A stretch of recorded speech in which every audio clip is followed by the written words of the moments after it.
Urdu audio books .com پر آپ سن رہے ہیں سیرت سرور عالم صلی اللہ علیہ وآلہ وسلم، جلد سوئم، تالیف مولانا سید ابو العلا مودودی، آواز وجیح احمد صدیقی، پروڈیوسر اظہر نیاز۔ باب 16، غزوہ بنی المستلق اور واقع افق۔ بنی المستلق قبیلہ بنی خزاعہ کی ایک شاخ تھی جو ساحل بحر احمر پر جدہ اور رابغ کے درمیان قدید کے علاقے میں رہتی تھی۔ اس چشمے کا نام مریسی تھا جس کے آس پاس اس قبیلے کے لوگ آباد تھے۔ اس مناسبت سے احادیث میں اس مہم کا نام غزوہ مریسی بھی آیا ہے۔ شعبان سن 6 ہجری میں نبی صلی اللہ علیہ وآلہ وسلم کو اطلاع ملی کہ یہ لوگ مسلمانوں کے خلاف جنگ کی تیاریاں کر رہے ہیں اور دوسرے قبائل کو بھی جمع کرنے کی کوشش میں لگے ہوئے ہیں۔ یہ اطلاع پاتے ہی آپ صلی اللہ علیہ وآلہ وسلم ایک لشکر لے کر ان کی طرف روانہ ہو گئے تاکہ فتنے کے سر اٹھانے سے پہلے ہی اسے کچل دیا جائے۔ اس مہم میں عبداللہ بن ابی بھی منافقوں کی ایک بڑی تعداد لے کر آپ کے ساتھ ہو گیا۔ ابن سعد کا بیان ہے کہ اس سے پہلے کسی جنگ میں منافقین اس کثرت سے شامل نہ ہوئے تھے۔ مریسی کے مقام پر حضرت صلی اللہ علیہ وآلہ وسلم نے اچانک دشمن کو جا لیا اور تھوڑی سی زود و خورد کے بعد پورے قبیلے کو مال اسباب سمیت گرفتار کر لیا۔ جاہلیت کی پکار کی مذمت۔ بنی المستلق کو شکست دینے کے بعد ابھی لشکر اسلام اس بستی میں ٹھہرا ہوا تھا جو مریسی نامی کنویں پر آباد تھی کہ یکایک پانی پر 2 صاحبوں کا جھگڑا ہو گیا۔ ان میں سے ایک کا نام جہجہ بن مسعود غفاری تھا جو حضرت عمر رضی اللہ تعالی عنہ کے ملازم تھے اور ان کا گھوڑا سنبھالنے کی خدمت انجام دیتے تھے، اور دوسرے صاحب سنان بن وربراء الجہنی تھے جن کا قبیلہ خزرج کے ایک قبیلے کا حلیف تھا۔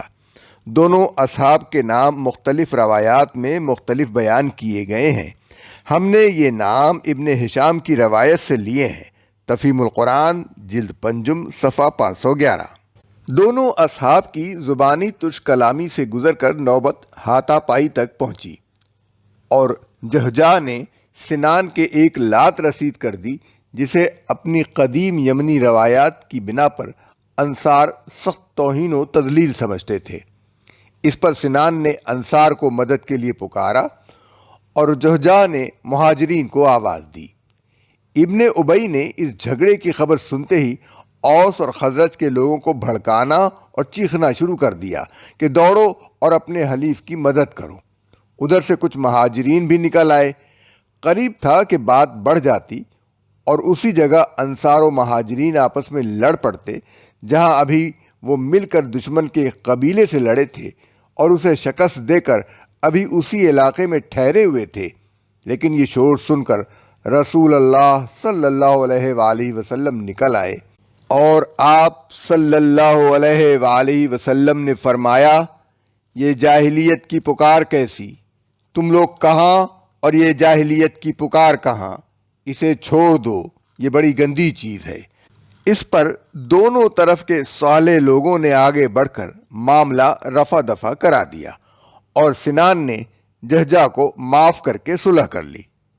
یہ ایک بڑی اہم بات ہے جو اس موقع پر حضور صلی اللہ علیہ وآلہ وسلم نے ارشاد فرمائی۔ اسلام کی صحیح روح کو سمجھنے کے لیے اسے ٹھیک ٹھیک سمجھ لینا ضروری ہے۔ اسلام کا طریقہ یہ ہے کہ 2 آدمی اگر اپنے جھگڑے میں لوگوں کو مدد کے لیے پکارنا چاہیں تو وہ کہیں مسلمانوں آؤ اور ہماری مدد کرو، یا یہ کہ لوگوں ہماری مدد کے لیے آؤ۔ لیکن اگر ان میں سے ہر ایک اپنے اپنے قبیلے یا برادری یا رنگ و نسل یا علاقے کے نام پر لوگوں کو پکارتا ہے تو یہ جاہلیت کی پکار ہے، اور اس پکار پر لبیک کہہ کر آنے والے اگر یہ نہیں دیکھتے کہ ظالم کون ہے اور مظلوم کون، اور حق و انصاف کی بنا پر مظلوم کی حمایت کرنے کے بجائے اپنے اپنے گروہ کے آدمی کی حمایت میں ایک دوسرے سے برسر پیکار ہو جاتے ہیں تو یہ جاہلیت کا فعل ہے جس سے دنیا میں فساد برپا ہوتا ہے۔ اسی لیے رسول اللہ صلی اللہ علیہ وآلہ وسلم نے اسے گندی اور گھناؤنی چیز قرار دیا۔ تفہیم القرآن جلد پنجم صفحہ 512۔ عبداللہ بن ابی کی شرارت۔ اس کے بعد ہر وہ شخص جس کے دل میں نفاق تھا عبداللہ بن ابی کے پاس پہنچا اور ان لوگوں نے جمع ہو کر اس سے کہا، اب تک تو تم سے امیدیں وابستہ تھیں اور تم مدافعت کر رہے تھے، مگر اب معلوم ہوتا ہے کہ تم ہمارے مقابلے میں ان کنگلوں کے مددگار بن گئے ہو۔ ابن ابی پہلے ہی کھول رہا تھا۔ ان باتوں سے وہ اور بھی زیادہ بھڑک اٹھا، کہنے لگا، یہ سب کچھ تمہارا اپنا ہی کیا دھرا ہے۔ تم نے ان لوگوں کو اپنے ملک میں جگہ دی، ان پر اپنے مال تقسیم کیے، ان کو اپنے مال جائیداد میں حصے دار بنایا، یہاں تک کہ اب یہ پھل پھول کر خود ہمارے ہی حریف بن گئے۔ ہماری اور ان قریش کے کنگلوں یا اصحاب محمد کی حالت پر اب یہ مثل صادق آتی ہے کہ اپنے کتے کو کھلا پلا کر موٹا کر تاکہ تجھی کو پھاڑ کھائے۔ تم لوگ ان سے ہاتھ روک لو تو یہ چلتے پھرتے نظر آئے۔ خدا کی قسم مدینے واپس پہنچ کر ہم میں سے جو عزت والا ہے وہ ذلیل کو نکال دے۔ مجلس میں اتفاق سے حضرت زید رضی اللہ تعالیٰ عنہ بن ارقم بھی موجود تھے، جو اس وقت ایک کم عمر لڑکے تھے۔ انہوں نے یہ باتیں سن کر اپنے چچا سے ان کا ذکر کیا، اور ان کے چچا نے جو انصار کے رئیسوں میں سے تھے جا کر رسول اللہ صلی اللہ علیہ وآلہ وسلم کی خدمت میں سارا قصہ بیان کر دیا۔ حضور صلی اللہ علیہ وآلہ وسلم نے زید کو بلا کر دریافت کیا تو انہوں نے جو کچھ سنا تھا من و عن دہرا دیا۔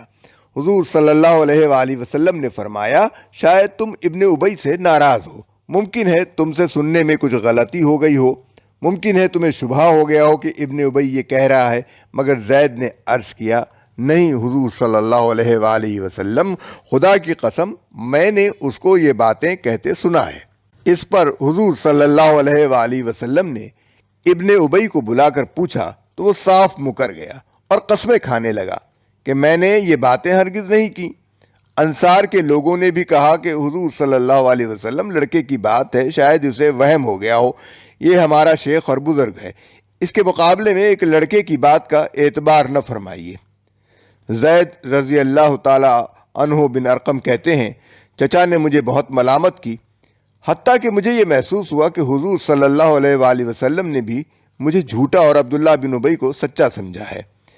اس چیز سے مجھے ایسا غم لاحق ہوا جو عمر بھر کبھی نہیں ہوا، اور میں دل گرفتہ ہو کر اپنی جگہ بیٹھ گیا۔ قرآن کی گواہی۔ حضور صلی اللہ علیہ وآلہ وسلم زید کو بھی جانتے تھے اور عبداللہ بن ابی کو بھی، اس لیے آپ سمجھ گئے کہ اصل بات کیا ہے۔ عبداللہ بن ابی کی مذکورہ بالا یاوہ پر قرآن میں ان الفاظ میں تبصرہ کیا گیا ہے، فرمایا، یہ وہی لوگ ہیں جو کہتے ہیں کہ رسول اللہ صلی اللہ علیہ وسلم کے ساتھیوں پر خرچ کرنا بند کر دو تاکہ یہ منتشر ہو جائیں، حالانکہ زمین اور آسمانوں کے خزانوں کا مالک اللہ ہی ہے، مگر یہ منافق سمجھتے نہیں ہیں۔ یہ کہتے ہیں کہ ہم مدینے واپس پہنچ جائیں تو جو عزت والا ہے وہ ذلیل کو یہاں سے نکال باہر کرے گا، حالانکہ عزت تو اللہ اور اس کے رسول صلی اللہ علیہ وآلہ وسلم اور مومنین کے لیے ہے، مگر یہ منافق جانتے نہیں ہیں۔ سورہ المنافقون آیات 7 اور 8۔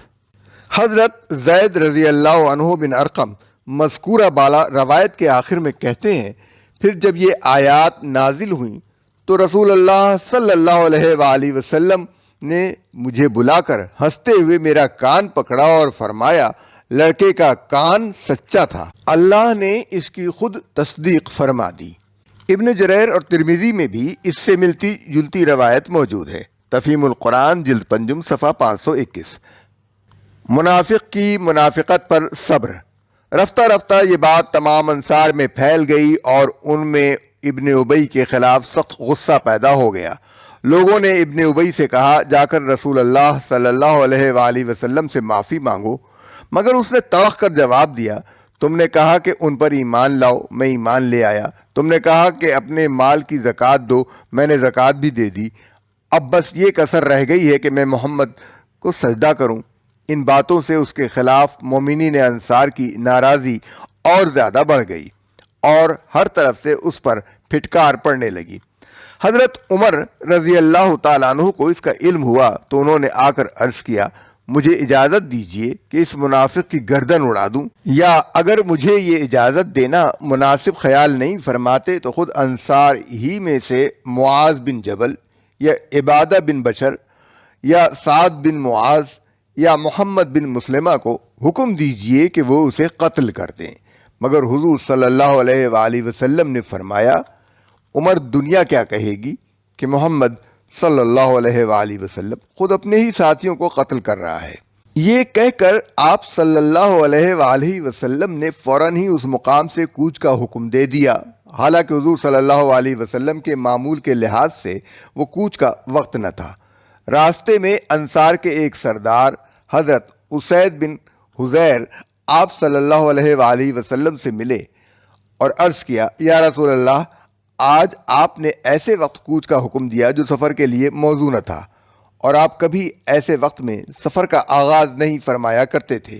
دراصل یہ آپ صلی اللہ علیہ وآلہ وسلم نے اس لیے کیا تھا کہ لوگ خوب تھک جائیں اور کسی کو بیٹھ کر چیمگوئیاں کرنے اور سننے کی مہلت نہ ملے، اور اس طرح جو کچھ مرسی کے کنویں پر پیش آیا تھا اس کے اثرات لوگوں کے ذہنوں سے محو ہو جائیں۔ چنانچہ لوگ مسلسل 30 گھنٹے چلتے رہے اور دوسرے دن دوپہر تک کسی جگہ پڑاؤ نہ کیا، یہاں تک کہ لوگ تھک کر چور ہو گئے۔ پھر آپ صلی اللہ علیہ وسلم نے ایک جگہ پڑاؤ کیا اور تھکے ہوئے لوگ زمین پر کمر ٹکاتے ہی سو گئے۔ تھکے تھکائے لوگ نیند لے کر اٹھے تو پھر مدینے کی طرف چل پڑے۔ چلتے چلتے آرام کے لیے ایک منزل پر رکے، پھر چلے تو حضرت عائشہ رضی اللہ تعالی عنہ پیچھے رہ گئیں، مگر جلد حضرت صفوان رضی اللہ تعالیٰ عنہ کے اونٹ پر قافلے سے آ ملیں۔ منافق سردار کا ایک اور وار۔ عبداللہ بن ابی تو طاق میں تھا، اس نے ایک اور خطرناک فتنہ اٹھا دیا، اور فتنہ بھی ایسا کہ اگر نبی صلی اللہ علیہ وآلہ وسلم اور آپ کے جانثار صحابہ کمال درجے ضبط و تحمل اور حکمت و دانائی سے کام نہ لیتے تو مدینے کی نوخیز مسلم سوسائٹی میں سخت خانہ جنگی برپا ہو جاتی۔ یہ حضرت عائشہ رضی اللہ تعالی عنہا پر تہمت کا فتنہ تھا۔ اس کا تفصیلی ذکر آگے چل کر ہوگا۔ جب یہ قافلہ مدینہ طیبہ میں داخل ہونے لگا، اسی اثنا میں یہ خبر وہاں پہنچ چکی تھی کہ عبداللہ بن ابی نے اول مسلمانوں کو باہم لڑانے کی کوشش کی، دوم نبی صلی اللہ علیہ وسلم کے لیے نازیبا الفاظ استعمال کیے۔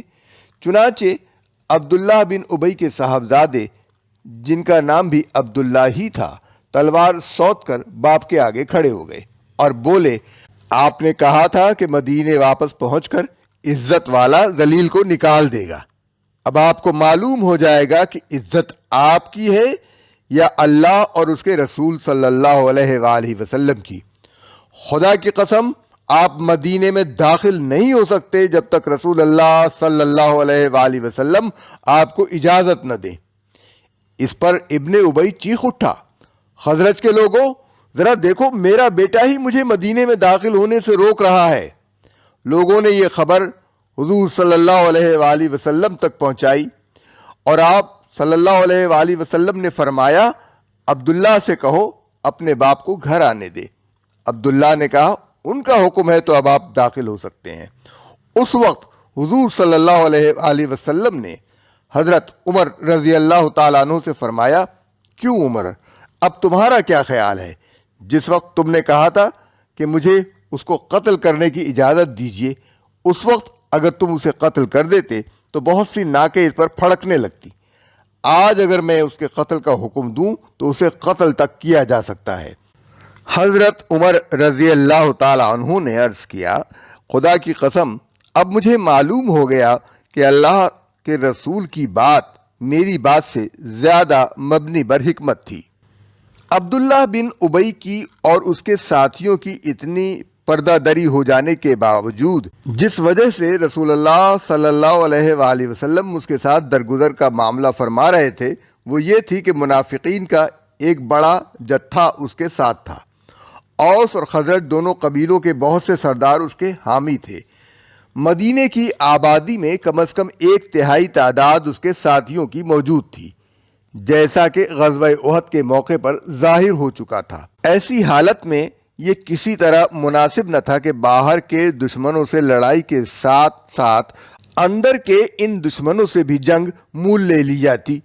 اسی بنا پر ان کی منافقت کا حال جانتے ہوئے بھی حضور صلی اللہ علیہ وآلہ وسلم ایک مدت تک ان کے ساتھ ظاہری دعوی ایمان کے لحاظ سے معاملہ فرماتے رہے۔ دوسری طرف یہ لوگ بھی نہ اتنی طاقت رکھتے تھے نہ ہمت کہ علانیہ کافر بن کر اہل ایمان سے لڑ لیتے یا کسی حملہ آور دشمن کے ساتھ کھلم کھلا مل کر میدان میں آ جاتے۔ بظاہر وہ اپنا ایک مضبوط جتھا بنائے ہوئے تھے، مگر ان کے اندر وہ کمزوریاں موجود تھیں جن کا نقشہ اللہ تعالیٰ نے سورہ حشر کی آیات 12 تا 14 میں صاف صاف کھینچ کر رکھ دیا ہے۔ اس لیے وہ مسلمان بنے رہنے میں ہی اپنی خیر سمجھتے تھے، مسجدوں میں آتے تھے، نمازیں پڑھتے تھے، زکوٰۃ بھی دے ڈالتے تھے، زبان سے ایمان کے وہ لمبے چوڑے دعوے کرتے تھے جن کے کرنے کی مخلص مسلمانوں کو کبھی ضرورت پیش نہ آتی تھی۔ ان کے پاس اپنی ہر منافقانہ حرکت کے لیے 1000 جھوٹی توجیہیں موجود تھیں، جن سے وہ خاص طور پر اپنے ہم قبیلہ انصار کو یہ دھوکہ دینے کی کوشش کرتے رہتے تھے کہ ہم تمہارے ساتھ ہیں۔ ان تدبیروں میں سے وہ اپنے آپ کو ان نقصانات سے بھی بچا رہے تھے جو انصار کی برادری سے الگ ہو جانے کی صورت میں ان کو پہنچ سکتے تھے، اور فتنہ پردازی کے ان مواقع سے بھی فائدہ اٹھا رہے تھے جو اس برادری میں شامل رہ کر انہیں مل سکتے تھے۔ یہی وہ اسباب تھے جن کی وجہ سے عبداللہ بن ابی اور اس کے ساتھی منافقین کو غزوہ بنی المصطلق کی مہم میں رسول اللہ صلی اللہ علیہ وآلہ وسلم کے ساتھ جانے کا موقع مل گیا، اور انہوں نے بیک وقت 2 ایسے عظیم فتنے اٹھا دیے جو مسلمانوں کی جمعیت کو بالکل پارا پارا کر سکتے تھے، مگر قرآن پاک کی تعلیم اور رسول اللہ صلی اللہ علیہ وآلہ وسلم کی صحبت سے اہل ایمان کو جو بہترین تربیت ملی تھی، اس کی بدولت ان دونوں فتنوں کا بر وقت قمع ہو گیا، اور یہ منافقین الٹے خود ہی رسوا ہو کر رہ گئے۔ واقع افق کا ذکر اگلی اقساط میں۔